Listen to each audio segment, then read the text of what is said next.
لو أنزلنا هذا القرآن على جبل لرأيته خاشعا متصدعا من خشية الله.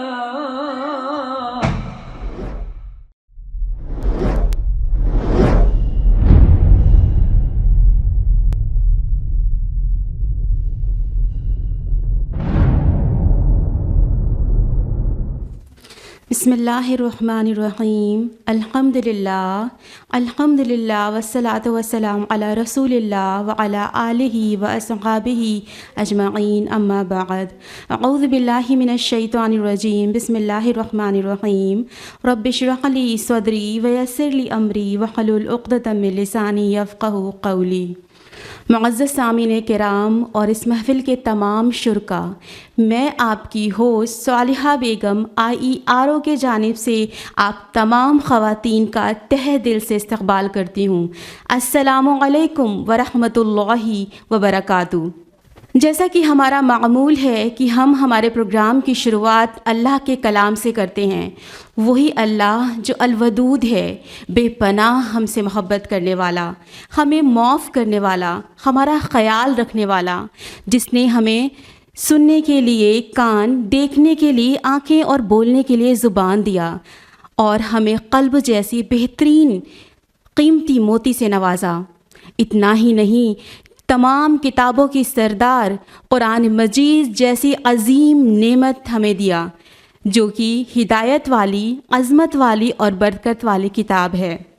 تو آئیے پروگرام کی برکت کے لیے شروعات کرتے ہیں اللہ کے کلام سے، اور اس کے لیے بلاتے ہیں تقویٰ اسلامک اسکول کی کلاس 5 کی ایک ہونہار طالبہ عائشہ فاطمہ کو، جو کہ حفظ القرآن کی اسٹوڈنٹ ہے ماشاءاللہ، کہ آپ آئیں اور اپنے دلکش آواز میں تلاوت قرآن پاک پیش کریں.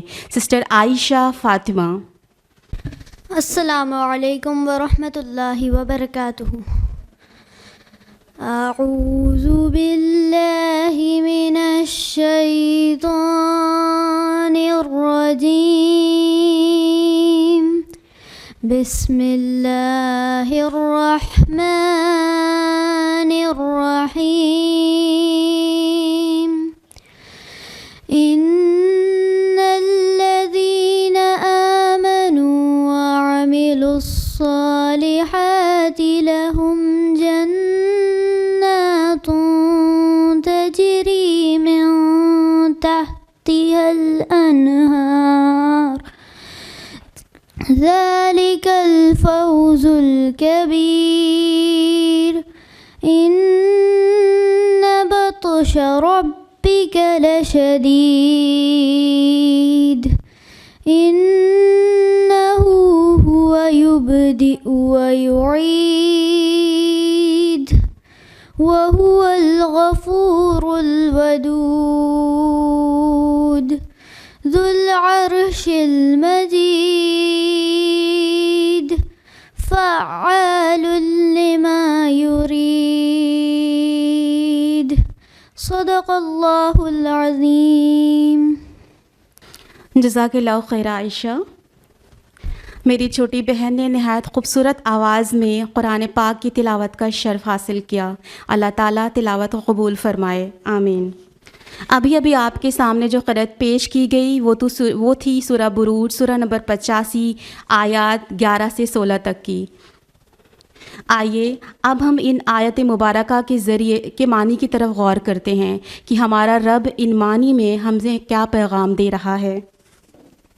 بے شک ایمان قبول کرنے والوں اور نیک کام کرنے والوں کے لیے وہ باغات ہیں جن کے نیچے نہریں بہہ رہی ہیں، اور یہی بڑی کامیابی ہے.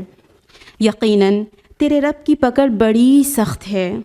وہی پہلی مرتبہ پیدا کرتا ہے، وہی دوبارہ پیدا کرے گا. وہ بڑا بخشش کرنے والا اور بہت محبت کرنے والا ہے. عرش کا مالک عظمت والا ہے، جو کچھ ارادہ کرتا ہے کر گزرتا ہے. بے شک IERO Islamic educational and research organisation یہ ایک ادارہ نہیں بلکہ ایک مشن ہے جس نے دین کی تبلیغ اور قوم کی ترقی کو اپنا مقصد بنایا ہے۔ ہماری تنظیم لوگوں میں للہیت، جذبِ ایمان کی وہ روشنی ڈالنا چاہتی ہے جس سے اندھیرے میں بھٹکے ہوئے لوگوں کو سیدھی اور سچی راہ نظر آنے لگے اور تمام لوگ زندگی میں آنے کا مقصد سمجھ سکیں اور دین کا شعور بیدار ہو سکے۔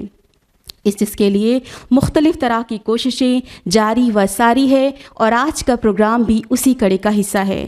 اللہ سبحانہ وتعالیٰ سے دعا ہے کہ ہماری جانب سے کی گئی تمام کوششوں کو اللہ قبول فرمائے۔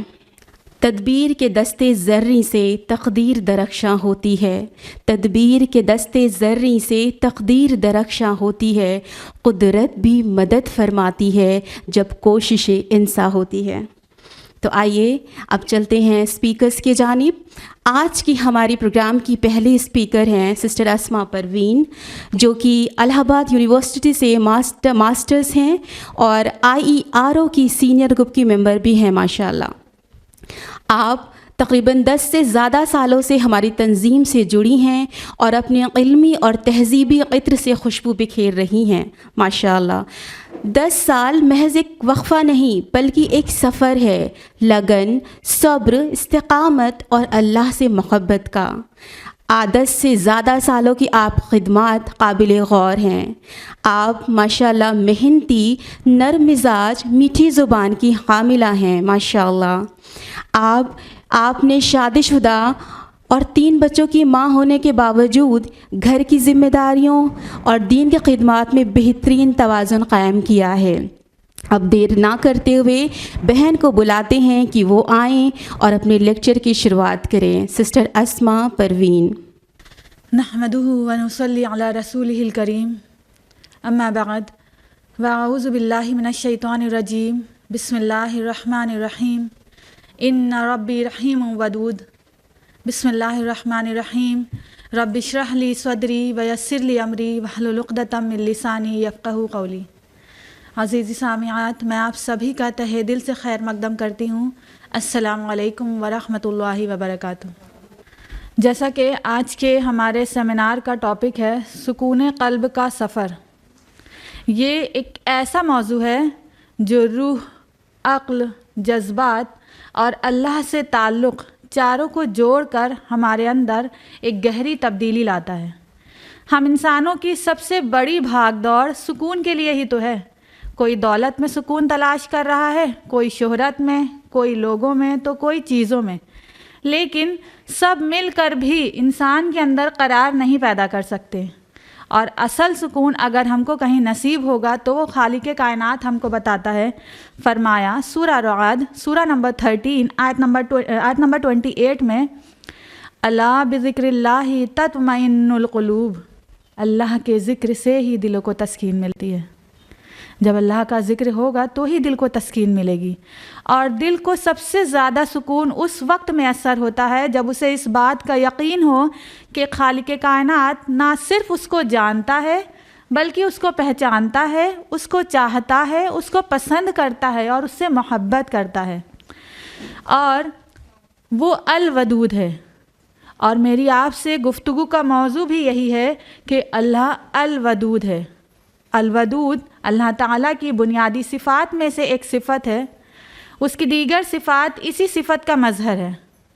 اور الودود اللہ تعالیٰ کی وہ صفت ہے کہ باقی ساری صفات اسی صفت سے ہوتی ہیں، جیسے وہ اللہ ہی ہے جو بہت کرم کرنے والا ہے، وہ اللہ ہی ہے جو بہت رحم کرنے والا ہے، وہ درد مندی والا ہے، وہ پردہ پوشی کرنے والا ہے، وہ بہت کرم کرنے والا ہے، وہ بڑا بخشنے والا ہے، وہ اسی لیے کیونکہ وہ بہت محبت فرمانے والا ہے، وہ الودود ہے، اپنے بندے سے بے حد محبت فرمانے والا ہے۔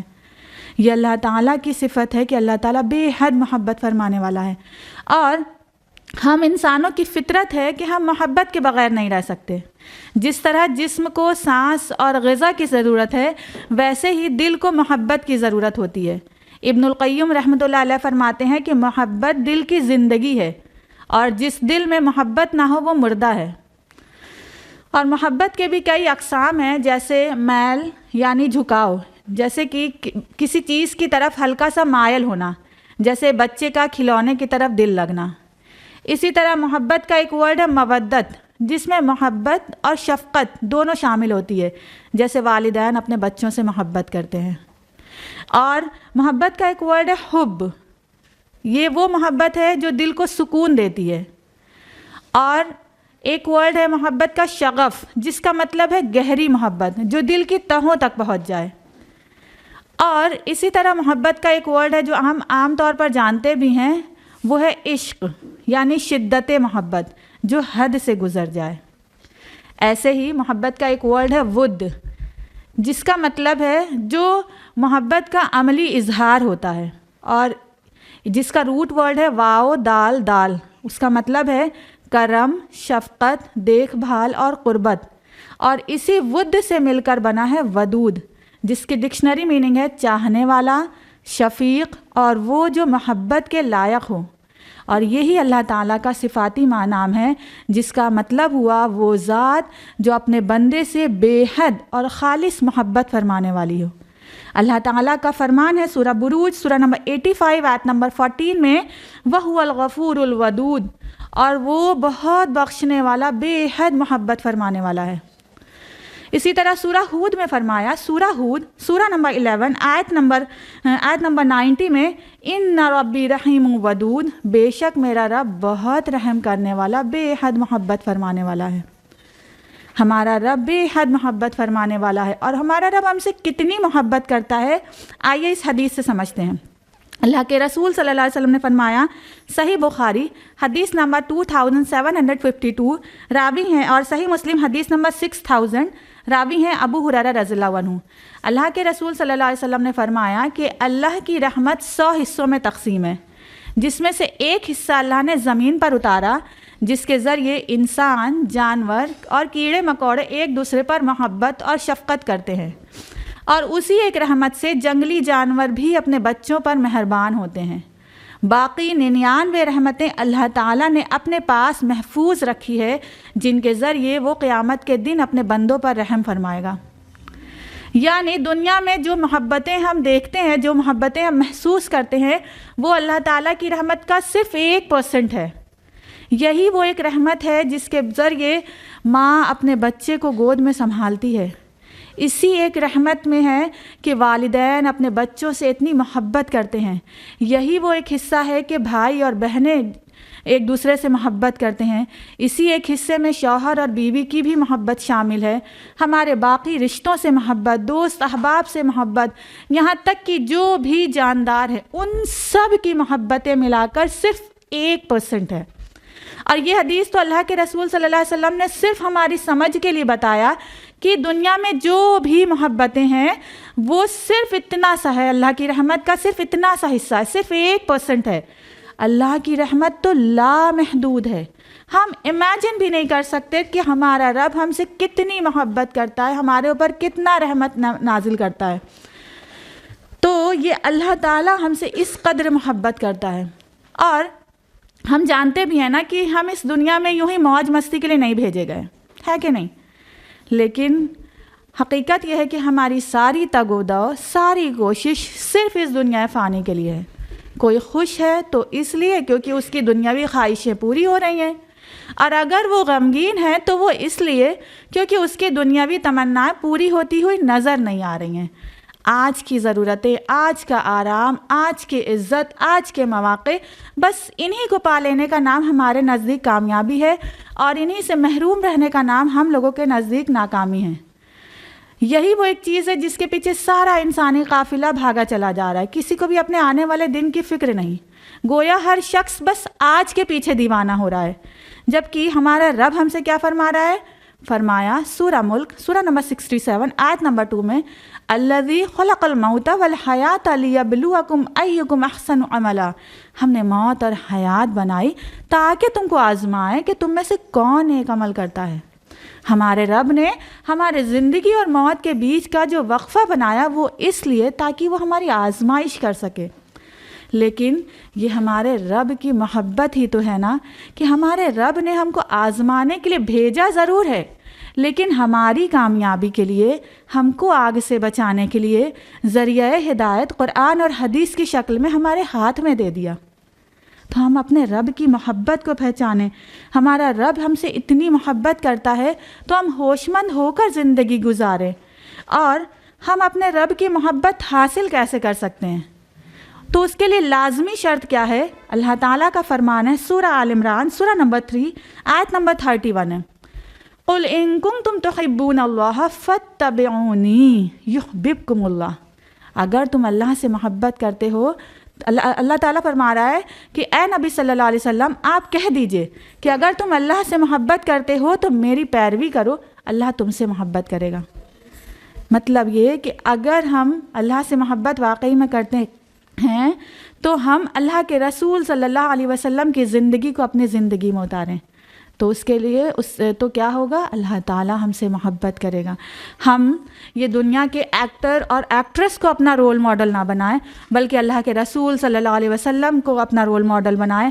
انہوں نے جو طریقہ زندگی گزار کر دکھایا اس طریقے پر چلیں، تو نہ صرف اس طریقے پر چلنے سے ہماری زندگی پرسکون ہوگی، ساتھ ہی ساتھ ہمارا رب ہم سے محبت کرے گا۔ اور کون لوگ ہیں جن لوگوں سے اللہ تعالیٰ محبت کا اعلان کر رہا ہے؟ فرمایا سورہ بقرہ سورہ نمبر 2 آیت نمبر 222، ان اللہ یحب التوابین و یحب المتطہرین۔ بے شک اللہ تعالیٰ توبہ کرنے والوں اور پرہیزگاری اختیار کرنے والوں سے محبت کرتا ہے۔ کیسے لوگوں سے اللہ تعالیٰ محبت کرتا ہے؟ ان لوگوں سے جو توبہ کرنے والے ہیں، جو اپنی غلطی پر پشیمان ہیں، جو غلطی کرنے کے بعد شرمندہ ہوتے ہیں اور اپنے رب کی طرف پلٹتے ہیں، ایسے لوگوں سے اللہ تعالیٰ محبت کرتا ہے۔ تو اگر ہم سے کوئی غلطی ہو جائے، کوئی گناہ ہو جائے، کسی بھی طرح کی کوئی غلطی ہو جائے، تو ہم مایوس ہو کر نہ بیٹھ جائیں، یا پھر ہم اس گناہ میں اور آگے نہ نکلتے جائیں کہ اب تو ہم سے گناہ ہو ہی گیا ہے، بلکہ ہم اللہ تعالیٰ کی طرف پلٹیں، اپنے رب کی بارگاہ میں سچی توبہ کریں، تو اللہ تعالیٰ ہم سے محبت کرے گا، ہمارے گناہوں کو تو معاف کرے گا ہی، ساتھ ہی ہم سے محبت بھی کرے گا۔ یہ ہم انسانوں کی فطرت ہوتی ہے کہ ہم سے اگر کوئی ہمارے حق میں غلطی کر دیتا ہے، کوئی گناہ کر دیتا ہے، تو ہم اس کو ایک بار معاف کرتے ہیں، 2 بار معاف کرتے ہیں، لیکن تیسری بار کہہ دیتے ہیں ارے تمہارا تو ہر بار کا یہی ہے۔ لیکن ہمارے رب کی ذات ایسی نہیں ہے۔ ہمارا حال یہ ہے کہ اگر کسی نے کوئی غلطی کر دی، کوئی گناہ کر دیا، اب بھلے ہی وہ اس غلطی کو نہ دہراتا ہو، لیکن ہم بار بار اس کی غلطیاں اس کو دہراتے رہتے ہیں، اس کو شرمندہ کرتے رہتے ہیں، اور لوگوں سے کہتے بھی ہیں ارے بڑا نیک بنتی ہیں، پہلے تو ایسی تھیں۔ یہ حال ہے ہمارا، گویا ہم گناہوں سے پاک صاف ہیں۔ ہم ہر روز گناہ کرتے ہیں، ہر روز ہمارا رب ہم کو نیا موقع دیتا رہتا ہے۔ سوچیے اگر ہمارا رب ہمارے گناہوں پر فوراً پکڑ کر لیتا تو ہمارا کیا حال ہوتا؟ کیا ایسا ہوتا ہے کہ ہم نے گناہ کیا اور فوراً اللہ تعالیٰ نے ہواؤں کو روک لیا، پانی ملنا بند ہو گیا، ہماری ضروریات جو بھی تھی وہ ختم ہو گئیں؟ کیا ایسا ہوا؟ تو اللہ تعالیٰ تو ہم کو ہر روز موقع دے رہا ہے۔ تو جس طرح سے ہمارا رب ہم کو معاف کر رہا ہے، ہم بھی اس کے بندوں کو معاف کریں، اور اگر ہم سے کوئی غلطی ہو جائے تو ہم اپنے رب سے معافی مانگیں، ہمارا رب ہم کو معاف کرتا جائے گا اور ساتھ ہی ساتھ ہم سے محبت بھی کرے گا۔ تو ہم اپنے رب کی معرفت کو پہچانیں، اس کی محبت کے حقدار بنیں۔ اور اللہ تعالیٰ کا فرمان ہے سورہ آل عمران سورہ نمبر 3 آیت نمبر 10 میں، ان اللہ یحب المتقین۔ بے شک اللہ تعالیٰ پرہیزگاروں سے محبت کرتا ہے۔ کن لوگوں سے؟ وہ جو پرہیزگاری اختیار کرتے ہیں، جو اللہ کے حکم کے مطابق زندگی گزارتے ہیں۔ تو اگر ہم اللہ کی محبت کے حقدار بننا چاہتے ہیں تو اپنے رب کے حکم کے مطابق زندگی گزاریں، اپنے ارمانوں کے مطابق نہیں۔ ہم اپنے آپ کو چیک کریں کہ ہم کہاں پر ہیں۔ ہم اپنے عمل سے یوں مطمئن نہ ہو جائیں کہ ارے ہم تو ٹھیک ہیں، فلاں تو ایسی ہے۔ ہر جگہ پہ خود اپنے آپ کو رکھ کر دیکھیں ہم کہاں پر سٹینڈ کر رہے ہیں۔ کیا ہماری اور آپ کی زندگی قرآن اور حدیث کے مطابق ہے؟ کیا ہم اپنے گھر میں کسی بچے کی پیدائش پر یا کسی کے انتقال پر یا کوئی چیز چھن جانے پر اپنے رب کا فرمان یاد رکھتے ہیں؟ کہیں ایسا تو نہیں کہ بچے کی پیدائش پر ہم خوشی میں اللہ کی نافرمانی کرنے لگتے ہوں، اور جب کوئی چیز ہم سے چھن جائے، کوئی اپنا ہم سے دور چلا جائے تو ہم اللہ سے ناشکری والے الفاظ ادا کرنے لگتے ہوں؟ ہم اپنے آپ کو چیک کریں کہ ہم اپنے بچوں کی ویسی تربیت کر رہے ہیں جیسے اللہ تعالیٰ نے اور اس کے رسول صلی اللہ علیہ وسلم نے ہم کو بتایا ہے۔ کہیں ایسا تو نہیں کہ ہم ان کی اپنے بچوں کی صرف بنیادی ضروریات پوری کر کے مطمئن ہیں کہ نہیں ہم نے تو سب کچھ کر دیا ہے. ہر ایک چیز میں ہم اپنے آپ کو چیک کریں. جس طرح سے ہم دوسروں کو جج کرتے ہیں نا کہ وہ ایسا کر رہی ہیں, وہ ایسی ہیں, اس طریقے سے اگر ہر انسان خود اپنے آپ کو جج کرے نا, ہر انسان بدل جائے. ہمارا معاملہ بڑا الٹا ہوتا ہے. ہم دوسروں کو تو بڑی سختی سے چیک کرتے ہیں, لیکن اپنا جائزہ جب لینا ہوتا ہے بہت لائٹلی اپنے آپ کو چیک کرتے ہیں. تو اپنا جائزہ ہم سختی سے لیں, تبھی ہر انسان بدل سکتا ہے. تو ہم اپنا جائزہ لیں کہ کیا ہمارے اخلاق سے ہمارے رشتے جڑے ہوئے ہیں. کہیں ایسا تو نہیں کہ ہمارے اخلاق, ہمارے طریقے, ہمارا جو طریقہ زندگی ہے اس طریقے سے ہمارے اپنے رشتے ہم سے ٹوٹے ہوئے ہیں. تو ہم اپنا جائزہ لیں. ہم یہ چیک کریں کہ کہیں ایسا تو نہیں کہ ہمارا جو عمل ہے وہ قرآن اور سنت کے مطابق ہے تو ضرور, لیکن ہم صرف اتنا ہی عمل کرتے ہیں جتنا ہم کو صحیح لگتا ہے. اپنی چوائس پر تو ہم قرآن اور سنت پر عمل نہیں کرتے. تو ہم اللہ تعالیٰ کی مکمل فرما برداری کریں. جو لوگ تقوی اختیار کرتے ہیں, پرہیزگاری والی زندگی گزارتے ہیں, اللہ کے حکم کی مکمل فرما برداری کرتے ہیں, اللہ تعالیٰ ایسے لوگوں سے محبت کرتا ہے. تو ہم اپنے رب کی محبت کے حقدار بنیں. اور جب ہم کسی مشکل میں ہوں, کسی پریشانی میں ہوں, عام طور پر یہ ہوتا ہے جب ہم کسی تکلیف میں ہوتے ہیں, کسی پریشانی میں ہوتے ہیں, جب اتنی تکلیف ہوتی ہے کہ راتیں کروٹیں بدلتے ہوئے گزر جاتی ہیں. غم اور تکلیف کی وجہ سے کسی سے بات کرنے کا دل نہیں چاہتا, ہر ایک سے کنارہ کشی کرنے کا دل چاہتا ہے, ہر کام چھوڑ کر بیٹھ جاتے ہیں. گویا ہم انڈائریکٹلی یہ ظاہر کر رہے ہوتے ہیں کہ ہم اللہ تعالیٰ کے اس فیصلے سے جو اللہ نے ہمارے لیے مقدر کیا ہے اس سے راضی نہیں ہیں. تو ہم اللہ تعالیٰ کے فیصلے پر راضی رہیں, کیونکہ اللہ تعالیٰ ہمارے لیے جو فیصلہ کرتا ہے وہ بہتر کرتا ہے. ہم نہیں سمجھ سکتے ہیں. کئی بار ایسا ہوتا ہے کہ اللہ تعالیٰ ہمارے اوپر کچھ مشکل ڈالتا ضرور ہے, لیکن اس کے ذریعے ہمیں کچھ بڑی مشکل سے بچاتا ہے. تو ہم اللہ تعالیٰ کے فیصلے پر مطمئن رہیں. آپ نے اپنی زندگی میں کئی بار ایسا محسوس بھی کیا ہوگا کہ یہ چیز اگر ایسی نہ ہوتی تو ہم اور بڑی مشکل میں آ جاتے. ایک چھوٹا سا ایگزامپل آپ سے شیئر کرنا چاہیں گے. ایک لڑکی تھی جس کا رشتہ آتا ہے کہیں سے, اور عام طور پر آپ جانتے ہیں کہ جب کسی کا رشتہ آتا ہے تو اس کے گھر والے چھان بین کرتے ہیں کہ رشتہ صحیح ہے کہ نہیں, ہر طرح سے پتہ کرتے ہیں. ظاہری طور پر انسان پتہ کرتا ہے. خیر, اس کا پتہ کرنے کے بعد اس کا رشتہ فکس ہو جاتا ہے, اور لڑکا سعودی عربیہ میں جاب کر رہا ہوتا ہے. پھر اس کے یہ ہوتا ہے 2 سال کے بعد نکاح ہونا ہے, 2 سال 1 سال, اور وقت گزرتا جاتا ہے لیکن وہ رشتہ ٹلتا جاتا ہے یہاں تک کہ 4 سے 5 سال گزر گئے اور اس کا نکاح کا وقت نہیں آیا. پھر اس دوران اس کی چھوٹی بہن کا نکاح بھی ہو جاتا ہے, اور پھر کچھ موقع ایسے پڑتے ہیں, کچھ وجہ ایسی ہوتی ہے جس کی وجہ سے لڑکی والوں نے انکار کر دیا رشتے سے. اب آپ جانتے ہیں کہ جب کئی سال رشتہ لگا پھر چھوٹ گیا, اس پہ بہت سارے لوگوں میں بہت ساری باتیں ہوتی ہیں, بہت سارے سوال ہوتے ہیں. اور جب چھوٹی بہن کا بھی نکاح ہو گیا تب اور سوالات, والدین کو بھی جھیلنا پڑتا ہے, لڑکیوں کو بھی.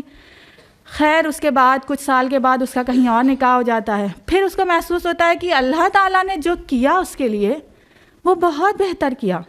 جو رشتہ پہلے ظاہری طور پر ٹھیک لگ رہا تھا, وہ اب جو رشتہ اس کو اللہ نے دیا اس سے کہیں زیادہ بہتر ہے. ہم تو ظاہری چیز کو دیکھ رہے ہوتے ہیں نا کہ یہ رشتہ صحیح تھا, لیکن جو اللہ نے بعد میں دیا وہ اس سے کہیں بہتر دیا. اور تقریباً 10 سال گزرنے کے بعد, شادی کے کئی سال کے بعد گزرنے کے بعد اس کو پتہ چلتا ہے کہ جو بندے سے اس کی رشتہ ہونے والا تھا, جو نکاح ہونے والا تھا, 10 سال گزر گئے, وہ بندہ سعودی عربیہ سے آج تک واپس نہ آیا. اور پتہ یہ چلتا ہے اس کا ریزن یہ رہتا ہے کہ وہ پہلے سے ہی کسی کے نکاح میں تھا اور اس نے گھر والوں میں ظاہر نہیں کیا تھا. اب ذرا سوچئے کہ اللہ تعالیٰ نے جو فیصلہ کیا تھا وہ بہتر تھا یا جو ہم فیصلہ کرتے ہیں وہ بہتر ہوتا ہے. ہم تو صرف ظاہری چیز کو جان رہے ہوتے ہیں, ہم تو صرف وہ چیز جان رہے ہوتے ہیں جو ہمیں نظر آ رہی ہوتی ہے. ہم بہتر ضرور تلاش کرتے ہیں, لیکن ہمارا رب جو ہے وہ ہمارے لیے بہترین پلان کر کے رکھا ہوتا ہے.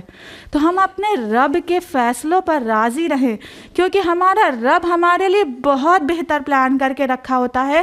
بس ضرورت اس بات کی ہے کہ ہم اپنے رب کی ذات پر یقین رکھیں جو بندہ اپنے رب کی ذات پر یقین رکھتا ہے اور غم میں بھی پریشانی میں بھی آئسولیشن میں نہ جا کر اٹھ کھڑا ہوتا ہے اور اللہ کے فیصلے پر راضی ہو کر دل سے الحمدللہ کہتا ہے اور سجدہ شکر ادا کرتا ہے، تو ایسے یقین پر ہمارے رب کا فرمان ہے، فرمایا سورہ آل عمران سورہ نمبر 3 آیت نمبر 159 میں، ان اللہ یحب المتوکلین، بے شک اللہ تعالیٰ بھروسہ کرنے والوں سے محبت کرتا ہے۔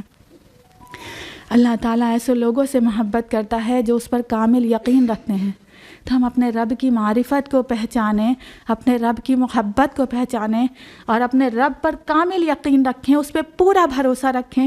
یہ نہ بھروسہ ہم دنیا کے ذرائع پر بھروسہ نہ کریں بلکہ اپنے رب کی ذات پر بھروسہ رکھیں۔ تو جو بندہ اللہ کی ذات پر کامل یقین رکھتا ہے، جب حالات ہوں، جب موقع ایسے ہوں، تب ہم اللہ کی ذات پر یقین رکھ کے دکھائیں۔ ایسے تو کہنے کو ہم کہہ دیتے ہاں مجھے اللہ پر بھروسہ ہے، لیکن اصل تو تب پتہ چلتا ہے جب وہ حالات پڑتے ہیں، تب بندہ کھڑا ہو، تب اللہ کی ذات پر یقین رکھے، تب ہاتھ پیر نہ ڈھیلا کر لے، اس وقت بلڈ پریشر لو یا ہائی نہ کر لے، اس وقت کہے نہیں الحمدللہ اللہ نے جو ہمارے لیے پلان کیا وہ بہتر ہے، ہم نہیں جانتے کیا صحیح اور کیا غلط، کیونکہ اللہ کے ہر کام میں کوئی نہ کوئی مصلحت ضرور ہوتی ہے۔ تو ہم اللہ کی ذات پر اگر یقین رکھتے ہیں تو اللہ تعالیٰ ایسے بندے سے محبت کرتا ہے۔ اور حقیقت ہے کہ دنیا کی جو بھی محبتیں ہیں ان محبتوں میں اور ہمارے رب کی محبت میں بہت فرق ہے۔ ہمارا حال یہ رہتا ہے کہ ہماری جو محبتیں ہیں، ہم کیا کرتے ہیں، ہم محبت کا تبادلہ چاہتے ہیں۔ مطلب یہ کہ محبت کے بدلے چاہتے ہیں کہ بدلے میں ہم کو محبت، کیئر اور عزت نصیب ہو، لیکن اگر ہم جس سے محبت کرتے ہیں اس سے ہم کو پازیٹیو رسپانس نہیں ملتا، ہماری محبت کے بدلے ہم کو محبت اور عزت نہیں ملتی، تو ہماری محبت میں فرق آ جاتا ہے کہ نہیں؟ ہوتا ہے نا؟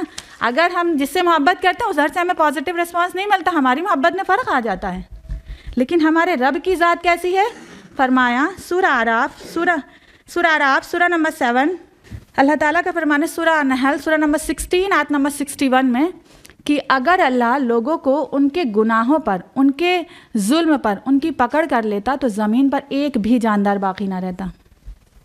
یعنی ہم بھی محبت کا اعلان کرتے ہیں نا، ہم کہتے ہیں نا کہ ہم اپنے رب سے بہت محبت کرتے ہیں، لیکن ہمارے عمل سے تو ظاہر نہیں ہوتا کہ ہم اپنے رب سے اتنی محبت کرتے ہیں۔ تو اگر ہمارے اس عمل پر اللہ تعالیٰ ہماری پکڑ کر لیتا، ہمارے گناہوں پر فوراً ہماری پکڑ کر لیتا، تو زمین پر ایک بھی جاندار باقی نہ رہتے۔ یہ ہمارا رب ہے کہ ہمارے اس عمل پر بھی ہم سے محبت کرتا رہتا ہے، ہم پر اپنی مہربانیاں کرتا رہتا ہے۔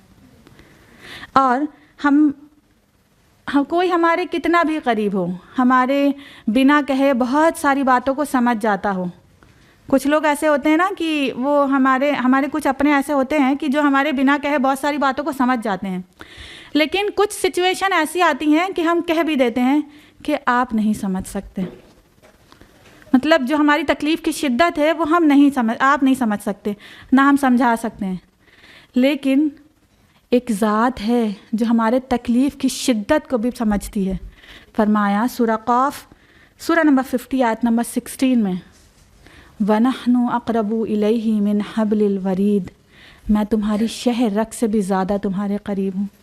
ہمارا رب ہمارے اتنا قریب ہے کہ ہم چپ رہتے ہیں، آنسو خود بخود بہہ جاتے ہیں، ہمارا رب سمجھ جاتا ہے کہ ہم کیا کہتے ہیں، کیا چاہ رہے ہیں۔ یعنی کئی بار ایسا ہوتا ہے کہ ہم زبان سے کچھ کہہ بھی نہیں پا رہے ہوتے ہیں، صرف ہماری آنکھوں سے آنسو جاری ہوتے ہیں، اور ہمارا رب ہے کہ سمجھ جاتا ہے۔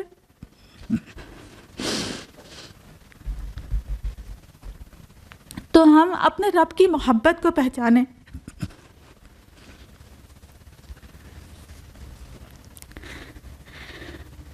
ہمارا رب ہم سے اتنی محبت کرتا ہے تو ہم اپنے رب کی محبت کو پہچانیں۔ اور دنیا میں جو محبتیں ہوتی ہیں تو وہ ہم کچھ لوگوں سے ہی محبت کرتے ہیں نا، ہم ان سے محبت کرتے ہیں، اپنے بچوں سے محبت کرتے ہیں، اپنے والدین سے محبت کرتے ہیں، اور ان سے محبت کرتے ہیں جو ہمیں اچھے لگتے ہیں۔ لیکن اللہ تعالیٰ ہر ایک سے محبت کرتا ہے، ہر ایک پر اپنی مہربانیاں کرتا ہے۔ فرمایا سورہ اعراف سورہ نمبر 7 آیت نمبر 15 میں وَرَحْمَتِي وَسِعَتْ كُلَّ شَيْءٍ، میری رحمت ہر چیز پر وسیع ہے۔ بندہ اللہ کا شکر ادا کرے، ناشکری کرے، پھر بھی اللہ تعالیٰ اس پر اپنی رحمتیں نازل کرتا رہتا ہے۔ اتنی وسیع ہے ہمارے رب کی رحمت، اتنا اللہ تعالیٰ ہم سے محبت کرتا ہے۔ اور دنیا کی محبتیں کئی بار ایسا ہوتا ہے کہ ہم اللہ کو بھول کر جب کسی سے محبت کرتے ہیں تو کئی بار وہ محبتیں ہم کو ہمارے اپنوں سے جدا کر دیتی ہیں۔ ہوتا ہے نا کہ کبھی والدین سے اتنی محبت ہوئی کہ بیوی کو ہی بھول گئے، اور کبھی بیوی سے اتنی محبت بڑھی کہ والدین کو ہی بھول گئے، حالانکہ دونوں ہی طریقہ ظلم کہلائے گا۔ مطلب یہ کہ والدین کے حق کے ساتھ ساتھ جب بیوی کی بھی قدر ہوگی تو ہی گھر جنت بن سکتا ہے۔ اور دنیا کی محبتوں کا کچھ ثبوت ہم سوشل میڈیا پر بھی دیکھتے ہی رہتے ہیں کہ کسی کی محبت اتنی بڑھی کہ شوہر کو ہی قتل کر دیا، تو کبھی بیوی کو ہی ختم کر دیا، یہاں تک کہ کئی بار تو پورے گھر کو تباہ کر دیا۔ کیا یہ محبت ہے کہ ایک کی محبت میں دوسرے کو تکلیف دی جائے؟ کئی بار تو ان محبتوں میں انسان خود کو بھی سولی پر چڑھا لیتا ہے۔ کیا ایسی محبتوں پر خوشی اور فخر بنتا ہے؟ اب ذرا یہ بتائیے، جس کے قبضے میں زمین و آسمان ہے، جو بادشاہوں کا بادشاہ ہے، جو ہمارا اور آپ کا خالق ہے، جو ہم کو زندگی اور موت دینے والا، ہماری ضروریات کو پورا کرنے والا ہے، جس کی محبت اگر دل میں ہو دل کو راحت اور سکون نصیب کرتی ہے، جس کی محبت ہم کو ہمارے اپنوں سے جوڑنے والی ہے، اگر وہ ذات ہم سے محبت کرے تو کیا یہ محبت باقی ساری محبتوں سے کہیں زیادہ عظیم ہے کہ نہیں؟ تو ہم اس کی محبت کے حقدار بنیں، ہم وہ عمل کریں کہ ہمارا رب ہم سے محبت کرے، ہماری زندگی ایسی ہو کہ ہمارا رب ہم سے محبت کا اعلان سب سے بہترین محفل فرشتوں کی محفل میں کرے، جس کے متعلق حدیث ہے، اللہ کے رسول صلی اللہ علیہ وسلم نے فرمایا، صحیح بخاری اور مسلم میں ہے، کہ جب اللہ کسی بندے سے محبت کرتا ہے تو فرشتوں جبریل علیہ السلام کو کہتے ہیں کہ میں فلاں بندے سے محبت کرتا ہوں، تم بھی اس سے محبت کرو۔ پھر جبرائیل علیہ السلام آسمان والوں سے کہتے ہیں کہ اللہ فلاں بندے سے محبت کرتا ہے، تم بھی اس سے محبت کرو، اور پھر زمین والوں کے دل میں بھی اس کے لیے محبت ڈال دی جاتی ہے۔ تو ہر انسان یہ پسند کرتا ہے نا کہ ہم کو ہر لوگ پسند کریں، ہم میں سے ہر شخص یہ چاہتا ہے کہ سب ہم کو پسند کریں۔ اگر اس بات کو ہم پسند کرتے ہیں تو ہم اپنے رب کی محبوب بندی بن جائیں، ایسا عمل کرے کہ ہمارا رب ہم سے محبت کرے۔ جب ہمارا رب ہم سے محبت کرے گا تو وہ تمام لوگوں کے دل میں بھی ہمارے لیے محبت ڈال دے گا۔ تو وہ عمل کریں جس سے ہمارا رب ہم سے محبت کرے، تو ہم اس کی محبت کے حقدار بنیں۔ اور ہم نے کئی بار اپنی زندگی میں ایسا محسوس کیا ہوگا کہ کچھ ایسی سچویشن میں ہم رہتے ہیں جب ہماری بات کو کوئی نہیں سمجھ پا رہا ہوتا، ہم کچھ ایسی مشکل میں ہوتے ہیں کہ جب جو بات ہم کہہ رہے ہوتے ہیں وہ کوئی نہیں سمجھتا، کوئی ہماری فیلنگز کو نہیں سمجھ پا رہا تھا، ہماری تکلیف کو نہیں سمجھتا ہے۔ لیکن ایسے موقع پر اگر کوئی بندہ ہمارا ساتھ دے دیتا ہے کسی بھی طرح سے، فائنینشیلی، فزیکلی، یا پھر ہمدردی کے چند الفاظ ادا کر دیتا ہے، کچھ بھی کسی بھی طرح سے کوئی ہمارا ساتھ دیتا ہے، ہمارے ساتھ کھڑا ہوتا ہے، تو وہ بندہ ہم کو ساری زندگی نہیں بھولتا۔ اور ایک جنگ بدر کا ایک واقعہ ہم آپ کو اس سے ریلیٹڈ بتانا چاہیں گے کہ ایک بار آپ کو پتہ ہے کہ جنگ بدر میں مسلمانوں کو بہت بڑی فتح نصیب ہوئی تھی، اور اس میں مال غنیمت کے ساتھ کچھ لوگ بھی قیدی کی حیثیت سے آئے تھے، جس میں ابو العاص بھی تھے، جو کہ اللہ کے رسول صلی اللہ علیہ وسلم کی بیٹی حضرت زینب کے ہسبینڈ تھے۔ تو حضرت زینب نے اپنا ایک ہار اللہ کے رسول صلی اللہ علیہ وسلم کے پاس بھیجا کہ اس ہار کو لے لیں فدیے کے طور پر اور میرے شوہر کو رہا کر دیں۔ پھر وہ ہار اللہ کے رسول صلی اللہ علیہ وسلم کی خدمت میں حاضر ہوا، دیا گیا، پیش کیا گیا۔ جب اللہ کے رسول کے پاس وہ ہار آیا تو کہتے ہیں ادرقہ رقۃ شدیدۃ، اللہ کے رسول صلی اللہ علیہ وسلم کے اوپر کپ کپی طاری ہو گئی اور آپ کی آنکھوں سے آنسو جاری ہو گئے۔ اس کی وجہ تھی کہ کیونکہ وہ ہار جو تھا وہ اللہ کے رسول صلی اللہ علیہ وسلم کی بیوی حضرت خدیجہ کا تھا، جو کہ انہوں نے اپنی بیٹی حضرت زینب کو نکاح پر دیا تھا۔ اللہ کے تو خیر ان کے شوہر کو رہائی مل جاتی ہے، لیکن اس کو بتانے کا مقصد یہ تھا کہ اللہ کے رسول صلی اللہ علیہ وسلم کو اپنی بیوی سے اتنی محبت تھی کہ وہ ہار دیکھ کر ہی ان کی آنکھوں سے آنسو جاری ہو گئے، اتنی محبت تھی ان کو اپنی بیوی سے۔ اور اس کی وجہ کیا تھی؟ وہ پتہ چلتا ہے حضرت عائشہ کی ایک گفتگو سے۔ کہتے ہیں حضرت عائشہ رضی اللہ عنہا کہتی ہیں کہ اے اللہ کے رسول، آپ حضرت خدیجہ سے اتنی محبت کرتے ہیں جبکہ قد ابدلک اللہ عز وجل لا بہا خیرا منہا، اللہ تعالیٰ نے تو آپ کو ان سے بہتر، ان سے خوبصورت بیوی عطا کی ہیں۔ تو اللہ کے رسول صلی اللہ علیہ وسلم نے فرمایا کہ نہیں عائشہ، ما ابدلنی اللہ عز وجل خیرا منہا، اللہ تعالیٰ نے مجھے ان سے بہتر کوئی بیوی نہ دی، یا پھر کوئی بھی ایسی بیوی نہیں ہے جو ان کا مقام لے سکے۔ اور اس کا ریزن کیا تھا؟ کہتے ہیں قد امانت بی اتکفرنی الناس، کیونکہ حضرت خدیجہ مجھ پر اس وقت ایمان لے کر آئیں جب لوگوں نے میرا انکار کیا۔ اور فرماتے ہیں وصدقتنی اذ کذب للناس، اور انہوں نے میری سچائی پر اس وقت یقین کیا جب سب نے مجھے جھٹلایا۔ پھر فرمایا ووصتنی بمالہا اذ حرم للناس، اور جب مجھے لوگوں کی ضرورت تھی کہ وہ میرے اوپر خرچ کریں، میری مدد کریں، اس وقت کسی نے نہ کی، صرف حضرت خدیجہ نے کی۔ یہی وجہ ہے کہ اللہ کے رسول صلی اللہ علیہ وسلم اپنی بیوی کو کبھی نہ بھول سکے۔ تو یہ جو ساتھی والی محبت ہوتی ہے نا، جو ہم شوہر اور بیوی کے دل میں اللہ تعالیٰ نے جو محبت ڈالی ہے نا، یہ بہت ہی اعلیٰ درجے کی محبت ہوتی ہے۔ یہ محبت انسان کو کبھی نہیں بھولتی۔ تو ایک دوسرے کا سہارا بنے ہم، جب ہمارے اسپاؤس کو سب سے زیادہ ہماری ضرورت ہو، ہم اس کی اس وقت سہارا بنیں، ہم اس کو اس وقت سپورٹ کریں۔ عام طور پر ہمارا حال یہ رہتا ہے کہ بیوی کی بیماری کی حالت میں یا شوہر کے رزق کی تنگی میں عام طور پر ہمارا طرز عمل بالکل الگ ہوتا ہے۔ مطلب یہ کہ بیوی کی جب بیماری کی حالت ہوتی ہے تو شوہر اس سے بے رغبتی اختیار کرنے لگتا ہے، اس کی کیئر نہیں کرتا، اور جب شوہر کو رزق کی تنگی ہوتی ہے تو ایسے موقع پر ہم خواتین کا یہ حال ہوتا ہے کہ ہم چڑچڑے ہو جاتے ہیں، اپنے شوہر سے ناشکری والے الفاظ ادا کرنے لگتے ہیں کہ آپ نے ہمارے ساتھ آخر کیا ہی کیا ہے۔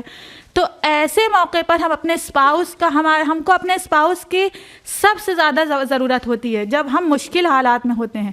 تو جب مشکل حالات ہوں، جب کوئی پریشانی ہو، کوئی تکلیف ہو، کسی بھی ایسی سچویشن میں ہو جس میں انسان کوشش تو پوری کر رہا ہوتا ہے لیکن کچھ ایسے مشکل میں جب ہم ہوں تو ہم اپنے اسپاؤس کا سہارا بنیں، ہم ان کو سپورٹ کریں، ان کو پریشان اور ان کو تکلیف نہ دیں۔ تو ایسے لوگوں سے بھی اللہ تعالیٰ محبت کرتا ہے جو لوگ ایک دوسرے کا سہارا بنتے ہیں، اور صرف اپنے اسپاؤس کے ساتھ ہی نہیں بلکہ ہم اپنے باقی رشتوں کے ساتھ بھی ایسا عمل کریں کہ سامنے والا ہم سے محبت کرے، کیونکہ ہمارے جو بھی رشتے ہیں اللہ تعالیٰ نے ہمارے لیے جو بھی رشتے بنائے ان میں کچھ نہ کچھ محبت اللہ تعالیٰ نے ہمارے رشتوں میں بھی ڈال رکھی ہے۔ تو ان رشتوں کو جب ہماری ضرورت ہو تو ہم ان کا سہارا بنیں۔ کئی بار ایسا ہوتا ہے کہ کچھ رشتے جو ہمارے ایسے ہوتے ہیں جو فائنینشیلی ویک ہوتے ہیں تو ہمارا حال یہ ہوتا ہے کہ ہم ان سے تھوڑا کنارہ کشی کر لیتے ہیں کہ کہیں وہ ہم سے کوئی سوال نہ کر جائیں۔ تو ہم ایسے موقع پر جب سامنے والے کو واقعی ہمارے سپورٹ کی ضرورت ہے، ہم جس طرح سے بھی ان کا سپورٹ کر سکتے ہیں فزیکلی یا فائنینشیلی، تو ان کا سپورٹ کریں، اور کم از کم ہمدردی کے چند الفاظ تو ہم ادا کر ہی سکتے ہیں نا۔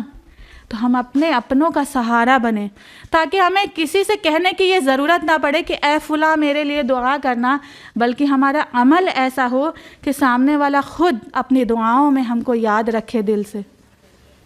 تو ہم اپنا عمل ایسا بنائیں کہ ہر شخص ہمارے لیے دل سے دعائے خیر کرے، اور ایسے شخص کے لیے اللہ کے رسول صلی اللہ علیہ وسلم نے خوشخبری بھی دی ہے۔ ابو داؤد کی حدیث ہے، راوی ہیں حضرت عمر رضی اللہ عنہ، اللہ کے رسول صلی اللہ علیہ وسلم کہتے ہیں کہ اللہ کے بندوں میں کچھ ایسے خوش نصیب ہیں جو نبی یا شہید تو نہیں، لیکن روز قیامت اللہ تعالیٰ روز قیامت ان کے خاص مقام قرب کی وجہ سے نبی اور شہید رشک کریں گے۔ تو صحابہ کرام کہتے ہیں کہ اللہ کے رسول ہم کو بھی بتا دیجئے کہ یہ کون لوگ ہوں گے. تو اللہ کے وسلم نے فرمایا کہ یہ وہ لوگ ہوں گے جو بغیر کسی مالی لین دین کے محض خوشنودی رب کی وجہ سے باہم محبت کریں گے، ایک دوسرے سے محبت کریں گے. پس قسم ہے اللہ کی کہ روز قیامت ان کے چہرے سراپا نور ہوں گے اور وہ نور کے ممبروں پر ہوں گے. جس وقت عام انسان مبتلا غم ہوں گے وہ بے غم ہوں گے، اور جس وقت لوگ خوف و ہراس میں ہوں گے وہ بے خوف ہوں گے. اور ایسے موقع پر اللہ کے رسول اللہ نے یہ آیت تلاوت کی، فرمایا سورہ یونس سورہ نمبر 10 آیت نمبر 60 میں الا ان اولیاء اللہ لا خوف علیہم ولا هم یحزنون.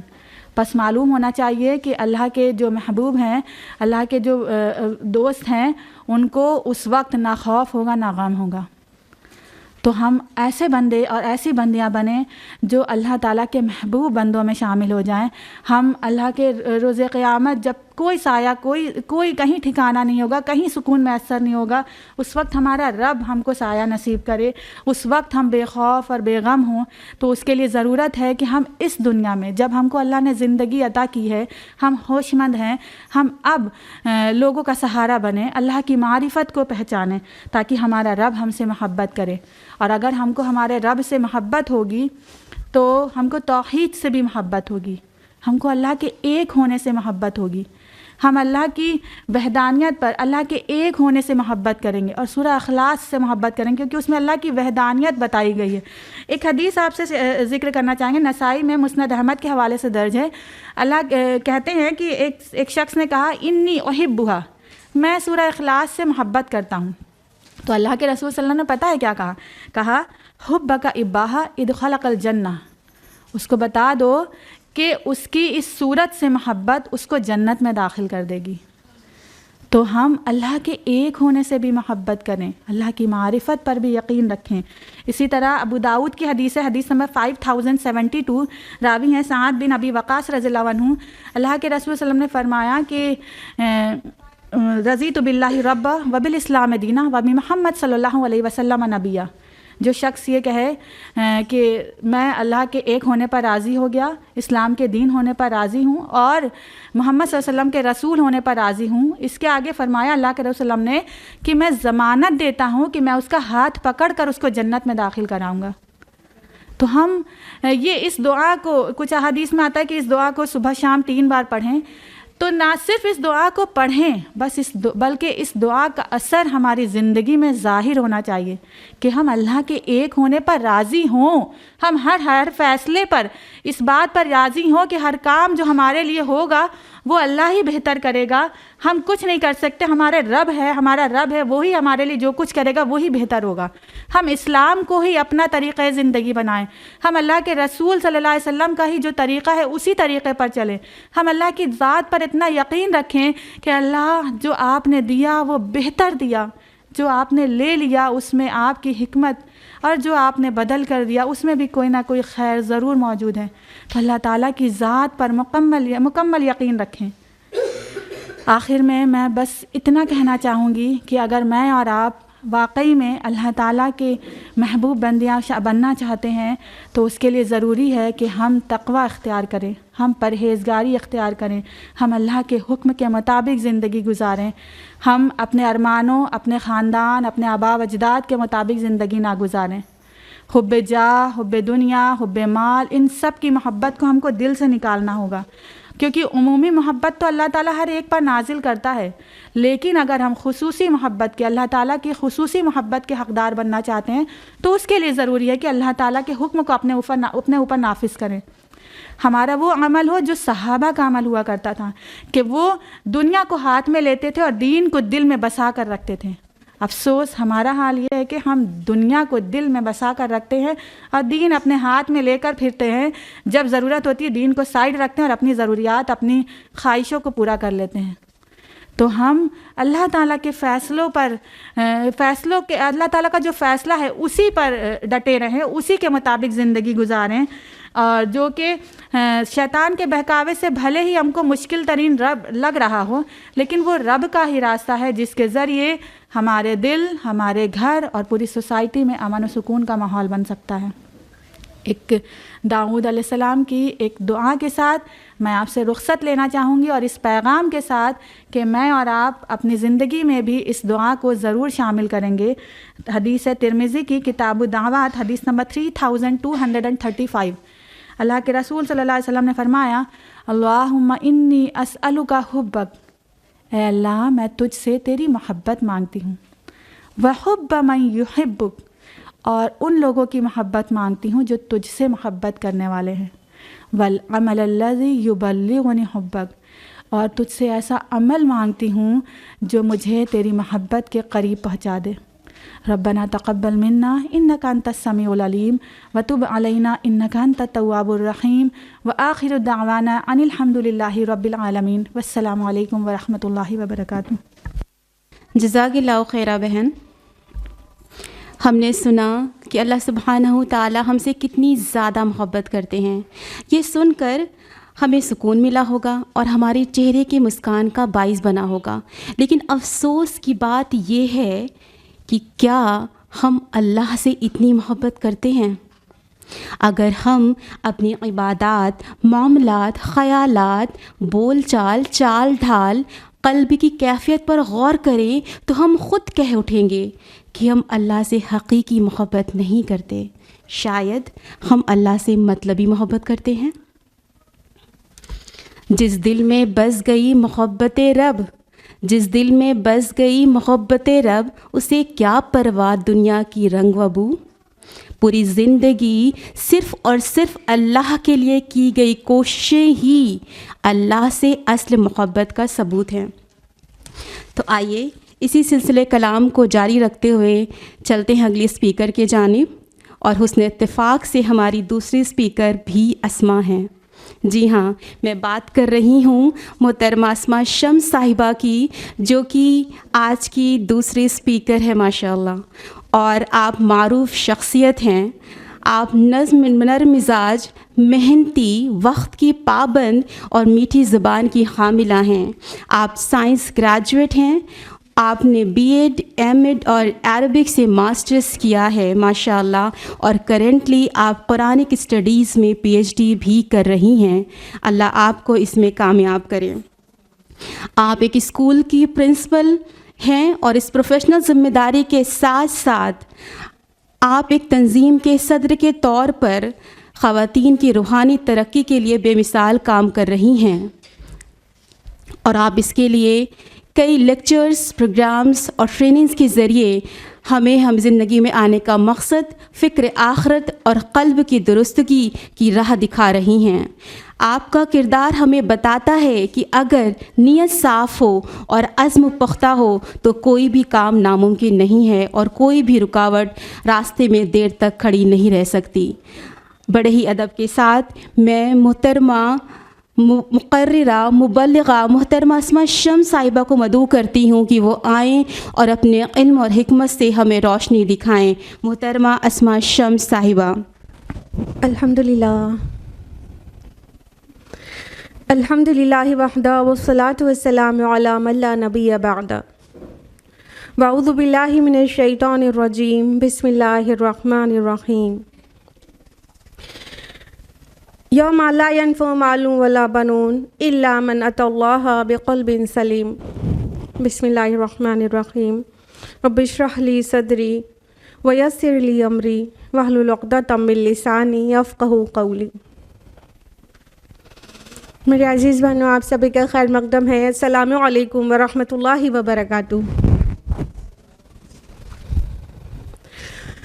جیسا کہ آپ کے علم میں بخوبی آ چکا کہ ہمارے آج کے اس سیمینار کا ٹاپک ہے سکون قلب کا سفر۔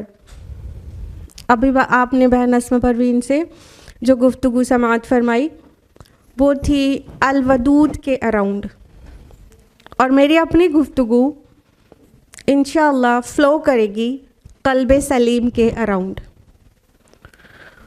جلدی نہیں کریں، بہت تھوڑی دیر میں قلب سلیم کا مطلب پورے مفاہیم کے ساتھ آپ کو سمجھ میں آ جائے گا۔ آج ساری دنیا گلوبل مینٹل ہیلتھ کرائسس سے جوجھ رہی ہے۔